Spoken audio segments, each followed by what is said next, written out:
armes et munitions récupérées récemment par les forces loyalistes au cours des différentes opérations militaires menées contre les groupes armés en Ituri, où de nombreuses zones sont à pleine stabilisation après la maîtrise des violences en désir. Cette instruction, le ministre Naeba Bimate, Kagame a peur. Il a peur de quoi? Il a peur des États-Unis d'Amérique. Il a peur de la communauté internationale. Il a peur de la Grande-Bretagne. Pour la nini, bazweli ba mesure. Ba mesure bazweli Kagame. Kagame a commis kobanga Amérique a koyi kokota contact atala membre ya gouvernement na moko pour ba utiliser pour un coup d'état parce qu'il a peur des coups d'état. Troisième des choses, crise ezana Kigali na niveau oyo bokoki ko imaginer te. Bisika nyonso yo Rwanda bandaki ko se retrouver. Bisika nyonso Rwanda bandaki ko vivre na ba aide humanitaire. Bande kunangai ba porte nyonso eza grandement fermée. Tous les portes sont fermées pour la Rwanda. Tous les portes. Donc ndenge zaboye Kalikil Oyo Kagame na Joseph Kabila bataki na mesa contre président Tshisekedi ezongeli bango moko. Nazo dévoiler calcul wana avant na nonate la bino réponse ya mkonzamboka bino moko bokoyoka yango na vidéo. À répondre na Kagame, à répondre na Kabila. Deva banani, deva ba notable na bandundu. Kagame a lobby, Kabila lobby, mais le chef de l'État a parlé maintenant. Avant na nonate la bino, la réponse ya président Tshisekedi, na bete la bino calcul ya Paul Kagame, calcul ya Joseph Kabila. Oyo bazalaki nango pour la République démocratique du Congo, oyo ezongeli bango moko na Rwanda. Kabila après kobebana na président Tshisekedi, oyo salamaka na sele. Après kobebana, eloko ekabola ki bango, ezalaki beaucoup plus makambo ya partage ya ba poste régalière. Ndenge na tia ki bino document ya Kabila senga kiazala na immunité za la pina na nyonso. Alors na ba poste régalière, le président Tshisekedi avait refusé. Alors ko bemba no ba bebanaki Kabila na Paul Kagame ba ko instaurer système ezalaki nini? Balobi, il faut alimenter guerre na est de la République. Comme ça, misolo nyonso Tshisekedi a koyi kosala pour la vie sociale ya peuple congolais. Tshisekedi sera beaucoup plus concentré na guerre. Il va acheter des drones, il va acheter des armes, surtout qu'ils ne sont plus sous embargo. Il faut maintenant activer tous les groupes rebelles, Ba groupe rebelle wana tozo activer ba objectif ezanini. Ba lekisa Tshisekedi temps. Na place à s'occuper na peuple. Na place à s'occuper na vie sociale. Na place à s'occuper na mamoussous. Il sera beaucoup plus focalisé na guerre. De l'autre côté, les misapé opposition. Opposition, il viendra pour critiquer maintenant la vie sociale, il y a gouvernance, il y a président Tshisekedi. Bon, moni carte oyo Kabila, na Kagame bataki sur la table.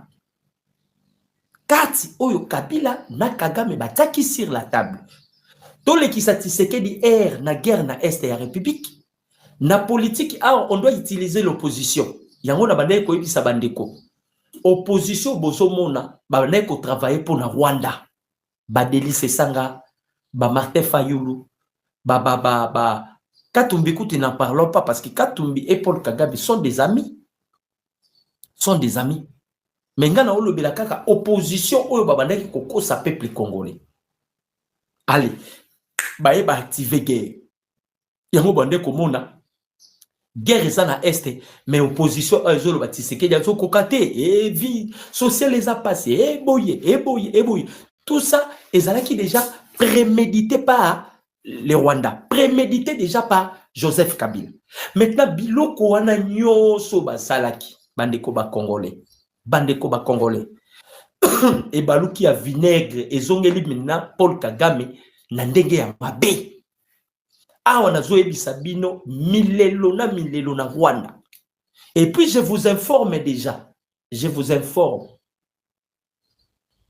Américain bauti ko détecter eloko moko. Biso nyonso to beta lisolo ke Rwanda zobima non? Rwanda zobima. On doit se poser la question.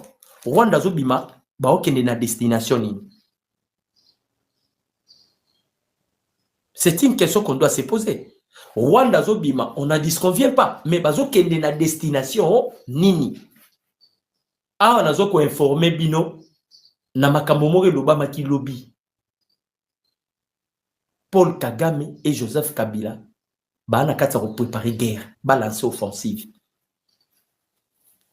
Bokoyo kayango mikoleza koya parce que moi je viens toujours en avance. Balobi na bango babima. Ba fongoli hypothèse non, balobi na biso to se retirer na 30 km. Est-ce que na conseil de sécurité de l'ONU là-bas, on a énuméré 30 km ou bien basenga ki Kagame, il doit se retirer na ba troupe na yi. Kagame a commis na hypothèse non, basengi biso 30 km. En soi, ils ont 30 km de Kagame et Joseph Kabila. Ils se sont décidés tout ça la Kabitumba. Tout ça la Kabitumba. Waneza Joseph Kabila na Paul Kagame. Nous autres la bino sikoyo. Oyo kana nous réponse à Mokonzi Mboka. Et bon to rozonga to beta masolo mususu.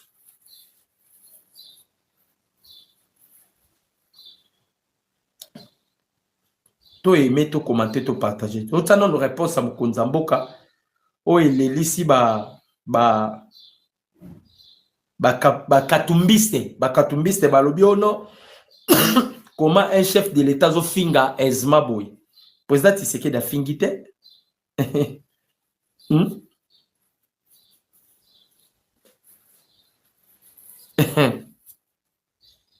Aïe aïe aïe aïe aïe. Nazotsa yango to aimer, to commenter, to partager. To aimer, to commenter, to partager.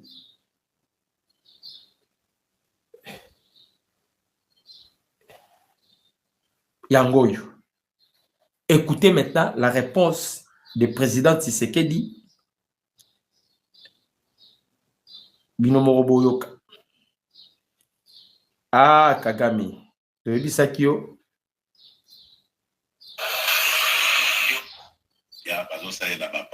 Avec ses gardiens d'état sur la gestion des affaires coutumières et la situation sécuritaire dans le pays. Le président Tshisekedi a insisté sur la vigilance en cette période de crise sécuritaire.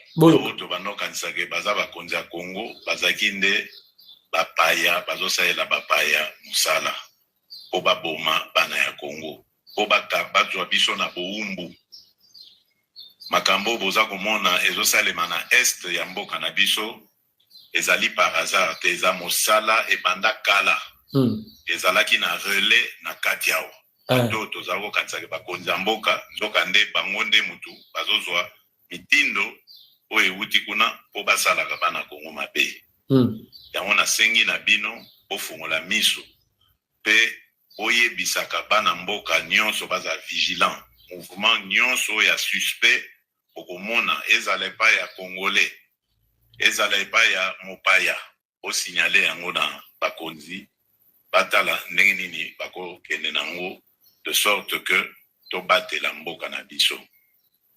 Mboka na biso ezwi sikoyo nzela ya développement nango.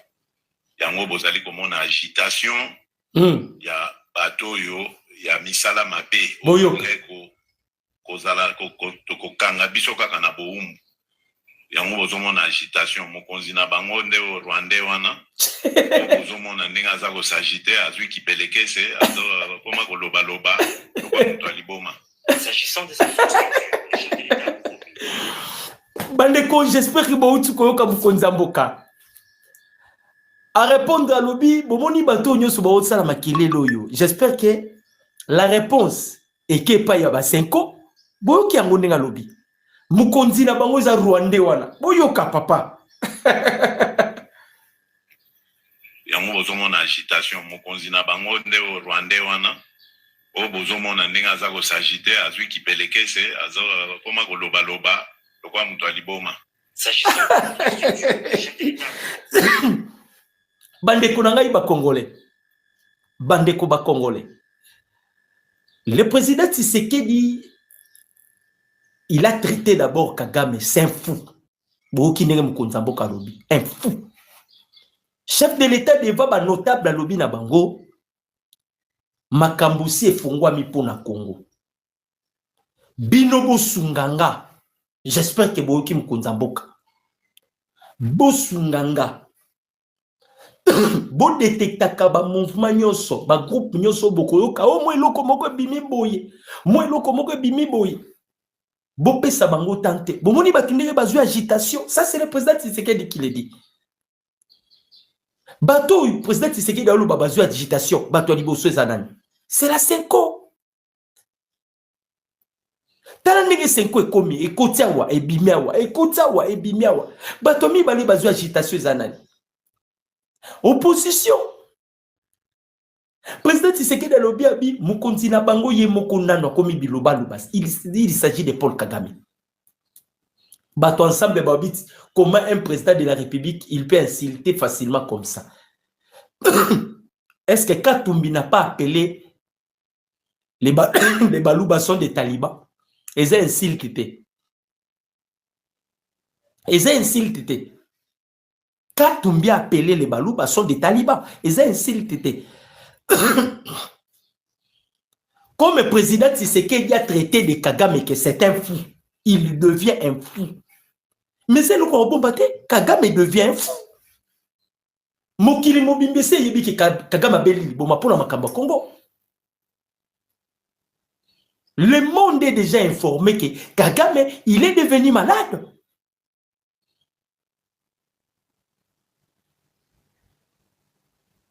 Donc Konzamboka zobeta na ba notable bato ba pesa ka ba hectare pa ya ba Rwandais.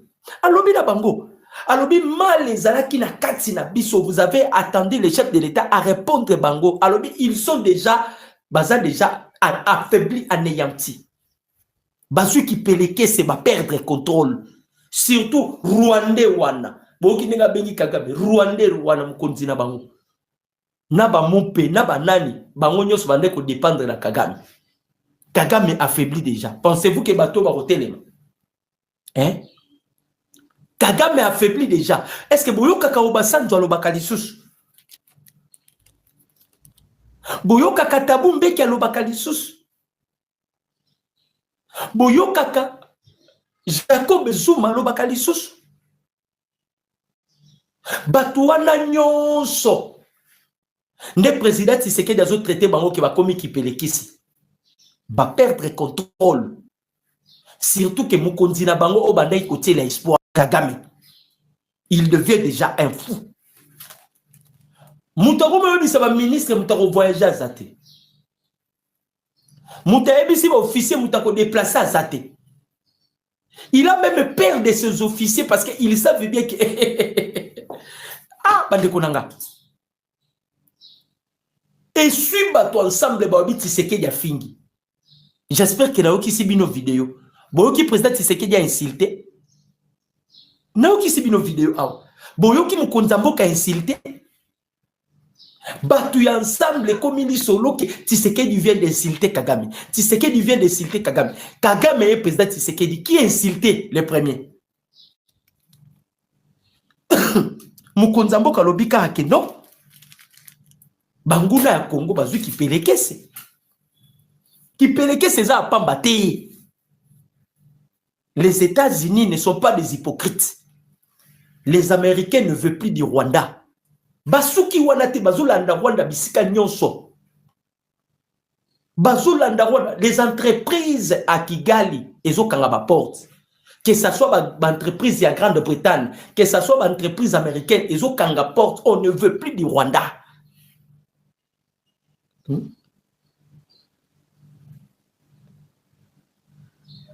Konza Congo bazakinde bapaya bazosaela bapaya musala po baboma bana ya Congo po bazwa biso na boumbu makambo boza komona ezosalema na est ya mboka na biso ezali par hasard te eza mosala ebanda kala ezalaki na relais na kati yao bato tozako kansake bakonzi ya mboka nzoka nde bango nde mutu bazozwa mitindo oyo euti kuna po basalaka bana Kongo mabe. Yango nasengi na bino bofungola miso pe boyebisaka bana mboka nyonso baza vigilant. Mouvement nyonso ya suspect bokomona ezala epa ya Congolais, ezala epa ya mopaya, bo signale yango na bakonzi batala ndenge nini bako kende nango, de sorte que to batela mboka na biso. Mboka na biso ezui sikoyo nzela ya développement nango. Yango bozali komona agitation ya bato yo ya misala mabe o balingai kozala ko kanga biso kaka na boumbu. Yango bozomona agitation mokonzi na bango nde o Rwanda wana o bozomona ndenge aza ko sagite azwi kipelekese azo koma koloba loba lokwa mutu aliboma. S'agissant des infrastructures, le chef de l'État a promis la réhabilitation de la route Mongata-Bandundu et la construction prochaine d'une université moderne à Kikwit. Dans un mémorandum lu par leurs représentants, les chefs coutumiers réaffirment leur soutien au président de la République et promettent d'accompagner sa gouvernance. Dans la foulée, les autorités coutumières lui ont remis un présent, symbole de pouvoir.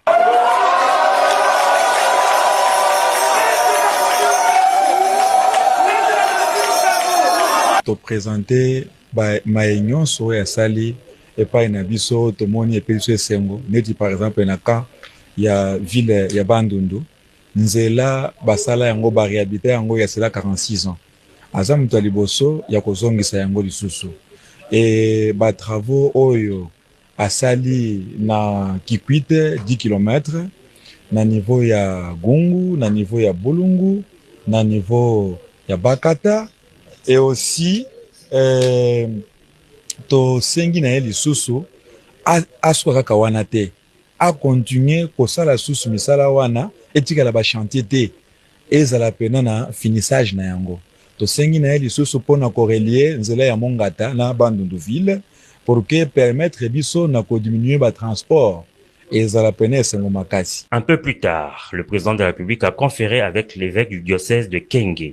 Monseigneur Jean-Pierre Kwambamba s'est félicité au sortir de l'audience des efforts entrepris par le gouvernement de la République pour mettre fin au phénomène Mobondo dans cette région et s'est dit reconnaissant de la réalisation de nombreux projets de développement. J'ai remercié le président pour tout ce qui se fait et son effort pour la paix, la pacification et la réconciliation. Je lui dis également merci, je dirais, pour ce qui se fait spécialement dans notre contrée. Et vous savez qu'il y a eu ces phénomènes de Mobondo et nous sommes contents que de plus en plus il y a quand même cette réconciliation avec au sein de la population locale et la plupart, je dirais, les gens peuvent maintenant se déplacer dans leur région. Alors c'est une grande joie et nous sommes très reconnaissants à son Excellence, Monsieur le Président de la République. Il faut préciser que le séjour du Président de la République se poursuit à Bandundu ville.